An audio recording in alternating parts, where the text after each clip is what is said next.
Previously on Star Wars Unlimited. The Luke Skywalker deck. A minimum of 50 cards, maybe get the upper hand against your opponent, which is normally a utility tool. By guessing blindly, also will discard 2 cards from their hand. Hi, this is Danny from MABRIK. In the last video, we spoke about the overview of the Luke Skywalker Force deck. In this video, we're going to go through the overview of Hera Syndulla and her Spectre bunch.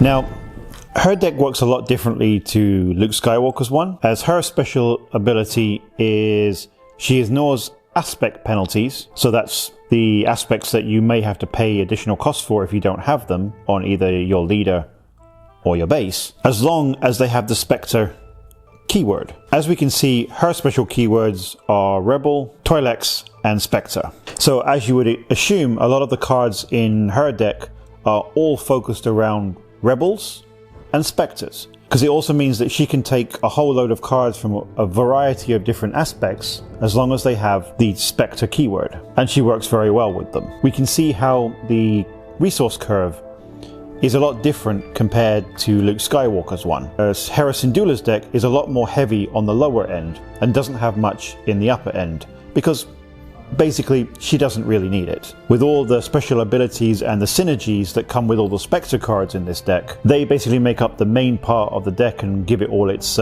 clout. And then everything else is just a filler to help either get those Spectre cards out or just to help buff them and protect them until they can do their massive amounts of damage. Now we'll go into a few of the key synergies that all of her deck actually has. So the main concept for Hera's deck is revolved around these 6 cards and herself.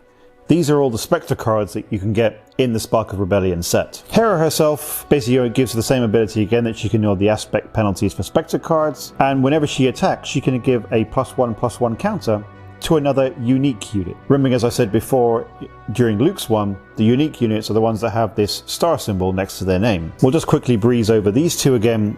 As you've already seen, Zeb Aurelios and Kanan Jarrus, but as they're also Spectre units as well as being Rebels, they also work well with Hera. We also have Sabine Wren here, because she is also a Spectre unit. Now, her ability is that while there are at least 3 different aspects among other friendly units on the table, she cannot be targeted unless some ability or card gives her the Sentinel keyword, which makes it very, very useful, because it means she can take little pop shots at your opponent whilst not being able to take any damage back. She also has a secondary ability that when she attacks, you may deal 1 damage to a defender's unit or to the defender's base. Next up here we have Ezra Bridger. Whenever this unit completes an attack, you look at the top card of your deck, you may play it, discard it, or leave it on top of your deck. This can be useful, for whenever he attacks you get to see kind of what's coming next. If it's not really what you need, you can just chuck it to the bottom and hopefully the next card will be better for you. We also have Chopper here. So it says, while you control another Spectre unit, this unit gains raid 1, which basically means it gets +1 to its attack, as long as there's another Spectre unit on the table. It has a secondary ability that when you do attack with it, you discard a card from the defending player's deck. If it's an event card, you exhaust a resource that player controls, which can make it harder for that player to get maybe a specific card out this turn. And lastly, from the Spectre units is the Ghost Ship, so the home base of the Spectre units. So when this one enters play, it enters play shielded. So when you play it, you attach a shield token to it. Also, when you play this card and when you attack with it, it has a secondary ability, which means you may give a shield token to another Spectre unit. As you can kind of see that if all of these are out on the table at any one time, or in any combination, they kind of work really, really well together. Now, to synergize with these Spectre units, there are some additional cards that go with it. Again, with it being mostly a Rebel deck, we have General Dordono again, who gives them the +1/+1s. We also have the Fleet Lieutenant, so when you play him, if it's a Rebel unit, you can attack with it for a +2 to their attack bonus. There's also, in space, we have Bright Hope. So this is a Sentinel card that when you play it, you may return a friendly non-leader ground unit